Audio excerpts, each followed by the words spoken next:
Hello guys, this is Gaurav and you watching me on study for success. So guys, आज हम discuss करने जा रहे हैं कुछ सेलेक्टेड ईडियम्स एंड फ्रेजेस जो कि सभी एसएससी एग्जाम्स के पॉइंट ऑफ व्यू से इंपॉर्टेंट हैं। और केवल एसएससी नहीं, जितने भी एग्जाम्स जिनमें ईडियम्स एंड फ्रेजेस आते हैं उन सभी के पॉइंट ऑफ व्यू से ये काफ़ी इंपॉर्टेंट ईडियम्स एंड फ्रेजेस की हमारी सीरीज होने जा रही है। सो गाइस, बिना टाइम वेस्ट करते हुए बढ़ते हैं अपने सेशन की तरफ। और हाँ गाइस, अगर आपको हमारा ये सेशन पसंद आता है then do support our channel. So guys, our first idiom is a big draw. A big draw का मतलब होता है a big source of attraction, यानी बहुत सारे लोगों के आकर्षण का केंद्र। फॉर एग्जाम्पल, अब इसी के बेसिस पे हमने एक एग्जाम्पल भी तैयार किया जिससे कि आपकी अंडरस्टैंडिंग और क्लियर हो सके। Taj Mahal is a big draw for tourist, यानी a big source of attraction for tourist. Guys, I hope आपको समझ आया होगा। हम सुपर फास्ट तरीके से इसी तरह इन 15 ईडियम्स एंड फ्रेजेस को देखते हुए निकल जाएंगे। बढ़ते हैं अपने नेक्स्ट ईडियम की तरफ। Next one is a bone to pick, which means a grievance that needs to be talked out. अगर मैं इसे हिंदी में समझाने की कोशिश करूं तो हिंदी में इसका मतलब होता है कि एक ऐसा विवाद जिसे निपटाना हो। चलिए एग्जाम्पल से देख लेते हैं कि हमने इसके बेसिस पे एक सेंटेंस भी फॉर्म किया है। Which means I still have a bone to pick with my best friend, means उसे अपने दोस्त के साथ आज भी कोई ऐसा विवाद है जिसे सुलझाना चाहता है वो। सो गाइज, आई होप आपको समझ आया होगा कि what does it means. A bone to pick means एक ऐसा विवाद जिसे निपटाना हो। चलिए गाइस, बढ़ते हैं अपने नेक्स्ट इडियम की तरफ।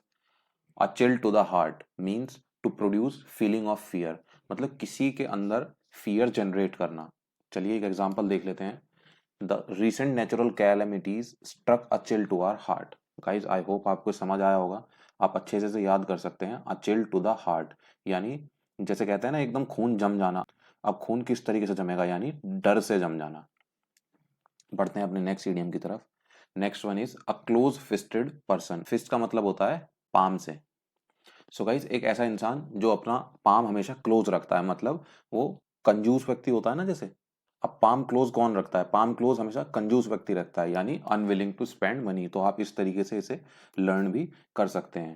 एक हमने सेंटेंस भी बनाया है इस पे, आप इसे देख सकते हैं। Being close fisted is helpful many times, या हमेशा एक्स्ट्रावेगेंट होना यानी फिजूल खर्ची करना अच्छा नहीं होता, मतलब कभी कभार कंजूसी दिखाना भी अच्छा होता है। चलिए गाइस, बढ़ते हैं अपने नेक्स्ट क्वेश्चन की तरफ।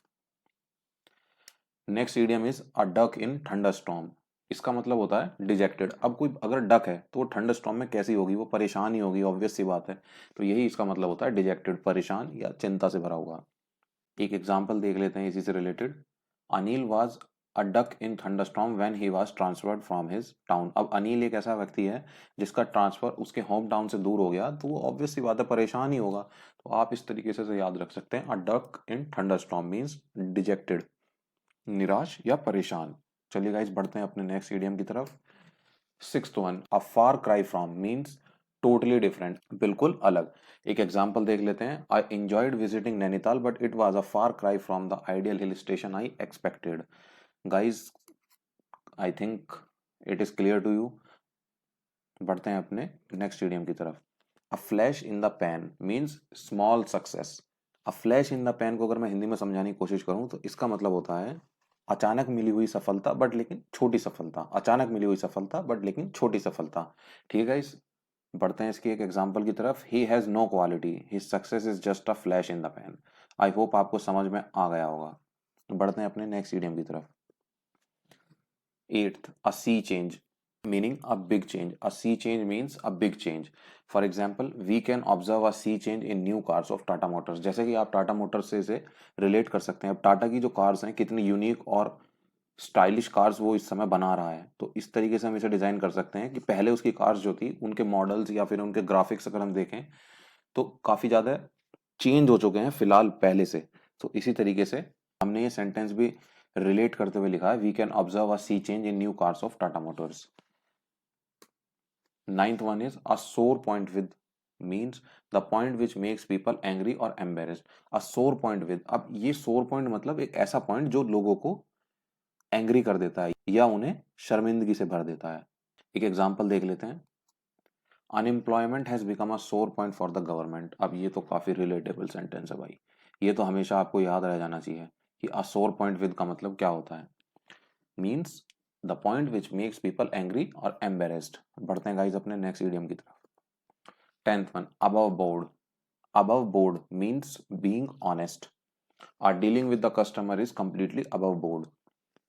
तो above board का मतलब क्या होता है? ईमानदारी बरतना। बढ़ते हैं गाइज अपने नेक्स्ट इडियम की तरफ। above par means better than normal.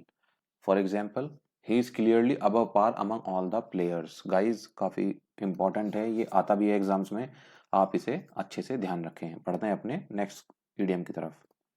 Next one is Achilles heel. इसे ऐसे ही प्रोनाउंस करते हैं, इसका मतलब होता है वीक पॉइंट, किसी का कमजोर पक्ष।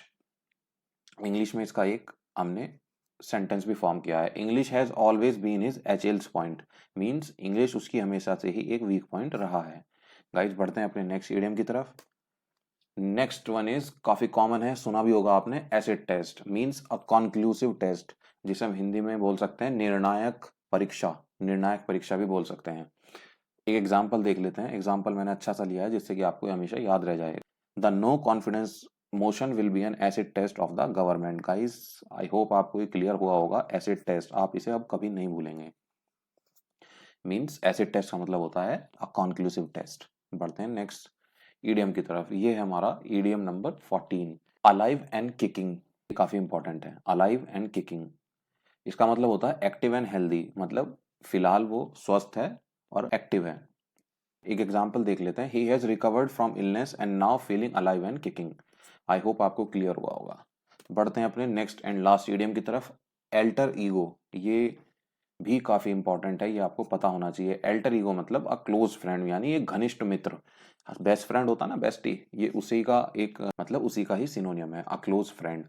When your alter ego feels hurt you to feel hurt. I hope आपको समझ आ गया होगा। अब आप इन 15 ईडियम एंड फ्रेजेस में से एक भी नहीं भूलेंगे। अगर आप मेरे पॉइंट ऑफ व्यू से देखें तो आपको ये वीडियो एक बार और देख लेनी चाहिए, और जब भी आप इस वीडियो को देखें मेरे आंसर बताने से पहले आप अपना आंसर खुद ही रिकॉल करें।